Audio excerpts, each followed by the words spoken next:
ರಾಯ, ಕುತ್ತಿಗೆಗೆ ಹಗ್ಗ ಬೀಳೋ ಹೊತ್ತಿನಾಗು ಎದೆ ನಡಗದ ಹಾಂಗೆ ನಿಂತಿರೋ ಈ ನಿನ್ನ ಗುಂಡಿಗೆ ಎಂಥ ಗುಂಡಿಗೆನೋ ಯಪ್ಪ. ನಿನ್ನಂತೋನ್ನ ಹ್ಯಾಂಗ ಗಲ್ಲಿಗೆ ಹಾಕುತ್ತಾರೋ, ಹ್ಯಾಂಗ ಗಲ್ಲಿಗೆ ಹಾಕುತ್ತಾರೋ ಯಪ್ಪ. ಕಿತ್ತೂರ್ ತಾಯಿ ಕತ್ತಿಚ್ಗಿದಂತ ನೀಚ್ ಮಂದಿಗ ನನ್ ಕೊಲ್ಲದೇನು ದೊಡ್ಡದಲ್ಲವ. ಅಯ್ಯೋ ಇಲ್ಲ ಯಪ್ಪ, ಇಲ್ಲ. ಹೆತ್ತೋರ್ ಮುಂದ ಮಕ್ಕಳು ಸಾಯಬಾರ್ದು ಯಪ್ಪ.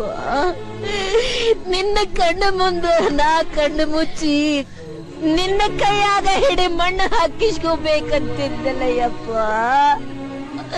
ಅದ ನಿನ್ನ ತಾಯಿನ ಹಿಂದಕ್ಕೆ ಬಿಟ್ಟು ನೀ ಮುಂದೆ ಹೊಂಟು ಬಿಟ್ಟೆಲ್ಲೋ ರಾಯ.